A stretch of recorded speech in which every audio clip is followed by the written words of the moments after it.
So the topic of this requested video is how to become a filmmaker. How to go from not knowing, well, anything, not having any professional experience whatsoever, to making your own bloody movies.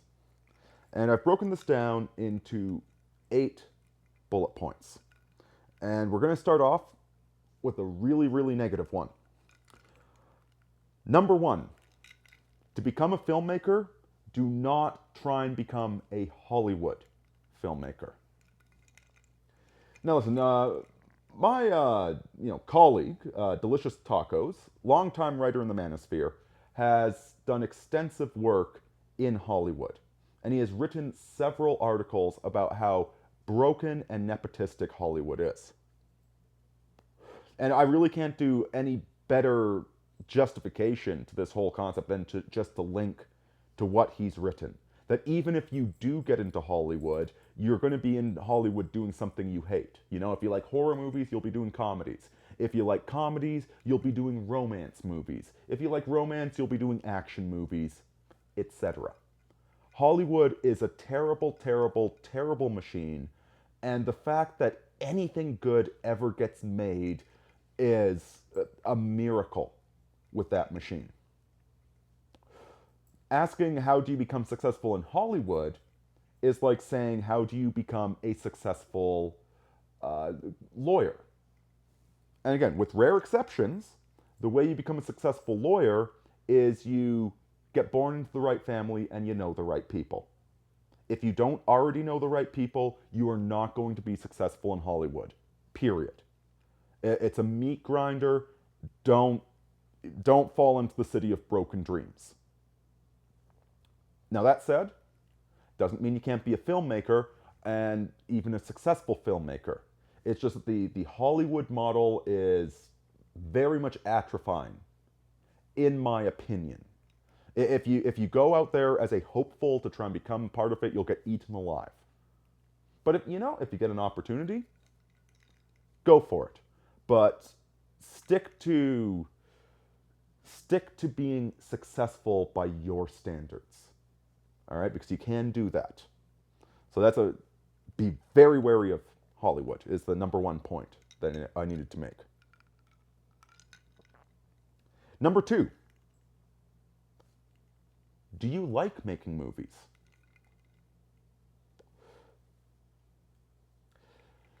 There's a certain issue of people wanting to be something instead of doing something. And this is a constant issue with human beings. People want to be Roosh, for example. And Roosh, he has all these books he publishes and people respect him, etc. But to become Roosh meant going to the bar and practicing and approaching girls in public and taking notes and then sitting down for hours and hours and hours by himself and writing these books, etc. So, there's that issue. Do you want to be this thing or do you want to do this thing? Now, when it comes to something as specific as making film, the best analogy I can think of is riding a motorcycle. Now, riding a motorcycle, if you've never ridden one before, sounds great. You look cool, you have a leather jacket, you got the open road, the girls love it. But you know what? Some people just really hate riding motorcycles. You get the wind in your ear, you get bugs hitting you in the face, you get gravel, you get rain, you get all of this. And some people just, they buy a motorcycle and they're good at it and they're not pussies or anything like that. All right, but they get in, they're like, you know what? I'm not really a fan of this. I kind of like my car with the air conditioning where I get to listen to music, etc. And so for first-time bikers, this is one of the reasons as a first-time biker you buy a cheap bike. Because you might find out that you don't like biking. And it's the same thing for making movies. Making a movie is like planning a goddamn wedding every single day. Making movies is a nightmare. It's one of the highest stress businesses out there. And like myself, like I've got an eye for photography. I like messing around with with visual effects. I like it to some degree, and but then do you want to do that professionally? You know, it's like being in a band. Listen, playing your guitar or playing your saxophone can be a lot of fun. Being in a band, being in a professional band, not just a hobby band, that's a whole other kettle of fish. Okay, there is so much that goes along with that. And, you know, the professional musicians I know, good Lord, those guys work hard. So, point number 2 is you need to figure out, do you actually like making movies? Do you actually enjoy the whole process? Because it's a nightmare. It's like pulling teeth. Okay, and everything's going to be like that. All right, playing sports is fun, but being a professional athlete means busting your hump to do that. Writing, you know, it's great to have a novel, but actually obsessing and getting hangovers and drinking so much and hating yourself and all of that, you know, that's a whole different process. So you have to figure out whether or not you like making movies, because it's a very, you might love it, or you might find out you hate it, or you might find out you just want to do it as a hobby. This leads into the next point. Watch Kubrick. Watch his films. I personally hate Kubrick. Okay, his films are these stupid fucking riddles. I can't stand them. But I really admire him. I really admire what he has done as a cinematographer. He's an amazing filmmaker. He's just not my cup of tea. And if you want to be a filmmaker, even if you don't like Kubrick, you need to watch Kubrick, because the guy is absolutely amazing. And as you watch Kubrick, also check out the YouTuber Robert Eger. All right, I'm going to link to him down below. He does all this film analysis. The guy's absolutely brilliant. I absolutely love Robert Eger. It actually turns out that, you know, Brother John knows the guy. He met him once or something. Robert Eger is really switched on. Great film analysis, talking about all the little details, all of the stuff that you need to be aware of as a filmmaker. You know, I'm a bit of a good photographer, but the details that you put into film are a whole other level. All right, and yeah, Kubrick is the master at this. And Robert Eger will help explain that. Also, you know, Red Letter Media. I'm sure you've heard of Red Letter Media. I don't need to sing their praises. You know they're awesome. You know, they have great insights. I'll just say, one of the things I love about them is that I disagree with them politically every so often. And it's good to have those fresh perspectives, so I'm not just in an echo chamber. So anyway, yeah, Kubrick, Robert Eger, Red Letter Media. Get familiar with these guys. They are masters of the craft. All right, next point. Film what you can. Listen, like right now, I'm lucky enough to have a pretty fancy little video camera. But you can pick up a $200, a $400 video camera, and that will shoot in HD. You'll need good lighting, which will be an education in itself. By the way, you can pick up a really cheap, get one of those floodlights from the hardware store. All right, they're like 20 bucks, and you're getting 1,600, the equivalent of 1,600 watt light bulbs blowing out of the things. All right, so there's your lighting problems taken care of. But even if you don't have that, you've got a cell phone. Okay, and a cell phone camera, believe me, it's far from optimal. But a cell phone camera can do quite a bit. And it's not about, especially when you're starting out, it's not about the technology that you have. It's about the creativity that you have. You know, there's this one short film I did years ago. I've never published it because it's not even that good, actually. But it's a short film. It's 16 minutes that has it's got a narrative arc to it, and it's got some stuff happening. And we filmed it on zero budget with 3 actors. And 2 of us actors were also the cameramen. So, film what you can. A guy sent me a video a long time ago. I'm gonna see if I can find it. But he did this remix of George Orwell with like a typewriter, and it's all in black and white, and it's just himself and a typewriter that he probably bought for $15 and disassembled, and a narrative that he wrote. It's very cinematically engaging. It's very nifty. It's very cool. Film what you can with what you have. All right, the filmmaking is the art of the possible. Okay, even more so than politics. It's being able to look at something mundane and see how you can make it interesting. It's about being creative. And every single one of us has our different forms of creativity. You know, like one of the things that breaks my heart is I'm not that funny.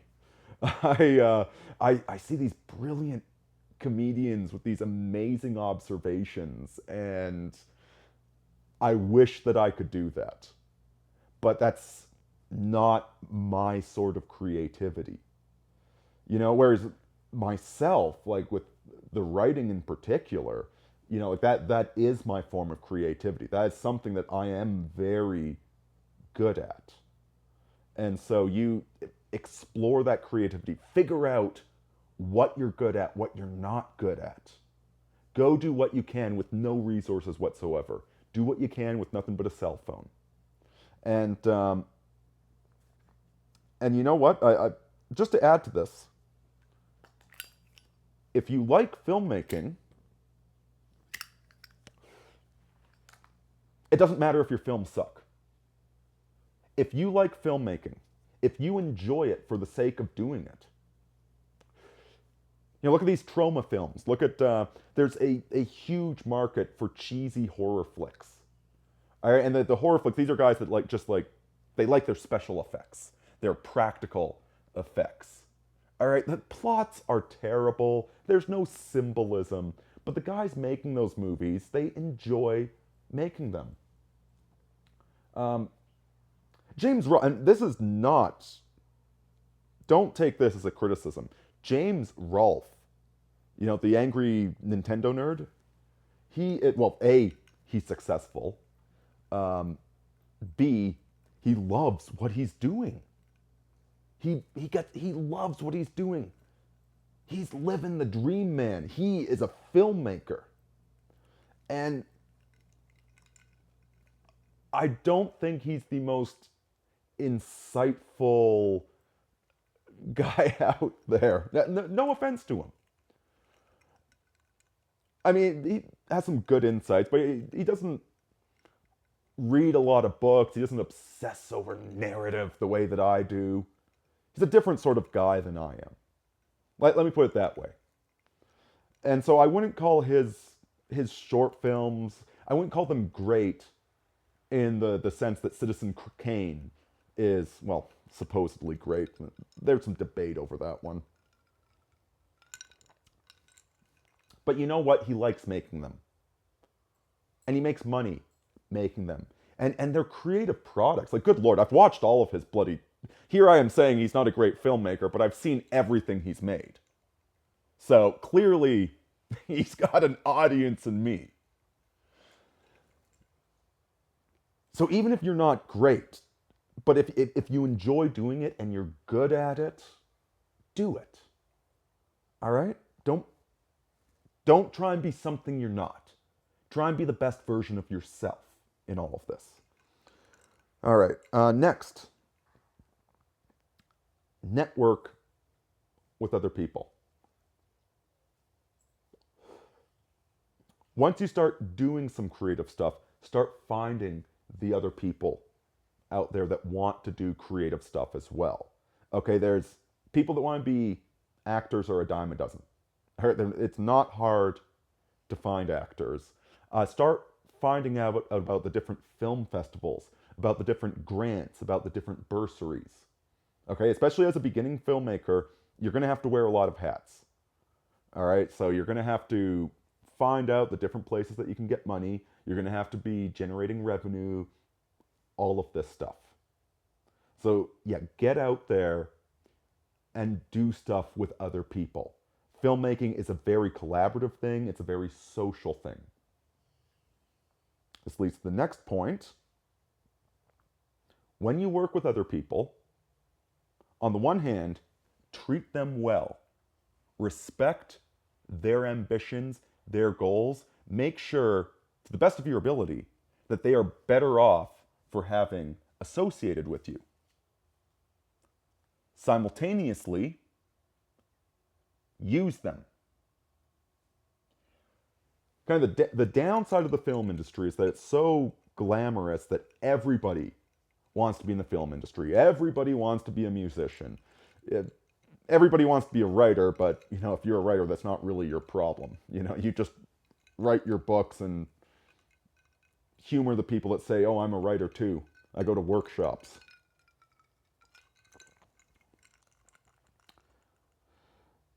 No, with the film industry, there's so many people that want to do it, but they want to do it for the wrong reasons. You need to make sure, treat them well, but also make sure that this is your job, do X, Y, and Z, this is what I expect from you, etc. All right, make sure that you're getting value out of them. Give them value, but also get value out of them. Be wary of the many, many personality disorders that you get in filmmaking. All right, now finally, if you've done all of this, if you've done some collaborative projects, you've done some silly art films, you've been an actor, you've been an extra, you've been this, go to film school. If you're serious about making film and you've done it and you like making film, go to film school.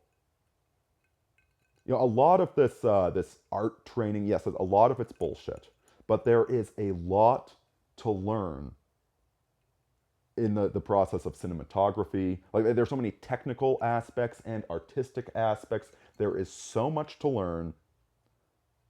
It is very much worth your time going to film school. And probably about 90% of the people in film school with you, they will have just gone there straight out of high school. I want to make movies. And they're complete idiots. But about 10% of them are actually going to be switched on. They're actually going to be engaged. You'll make some really good contacts there. You will learn a hell of a lot. And you'll start not just associating with other, part-time actors, part-time filmmakers. You'll start associating with the professional groups of filmmakers out there, the people that are really deadly serious about the whole thing.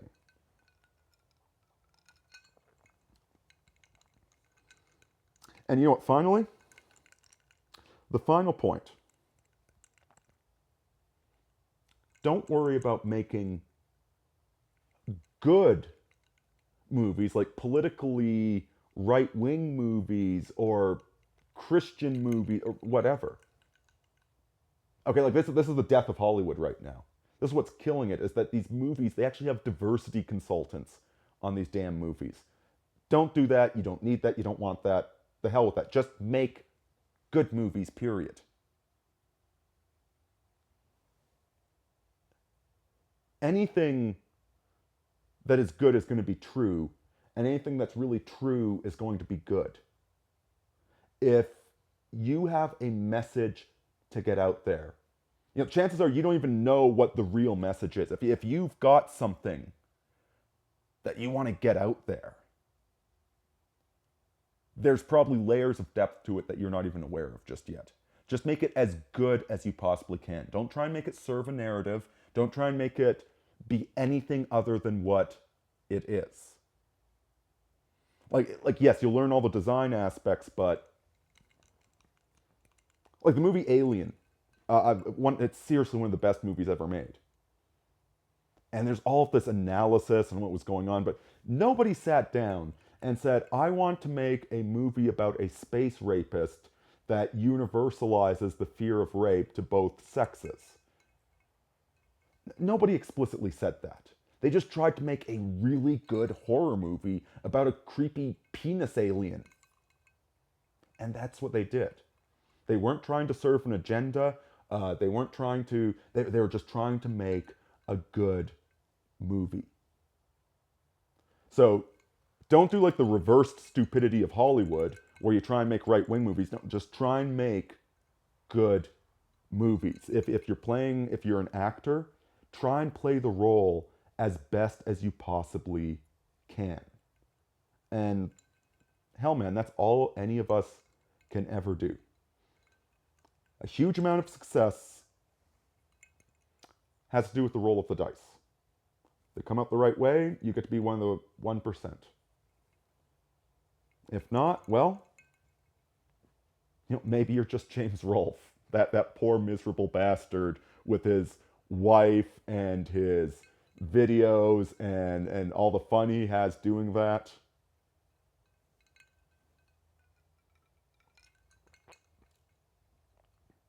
So yeah, man, I hope that was useful. Hope that'll get you on the right track. And you know what, man? Get out there right now. Start filming some stuff. Like, find a weird bug in your neighborhood. Film a nature documentary on that. Just film a weird art piece about the furniture in your house. Play around with the light levels.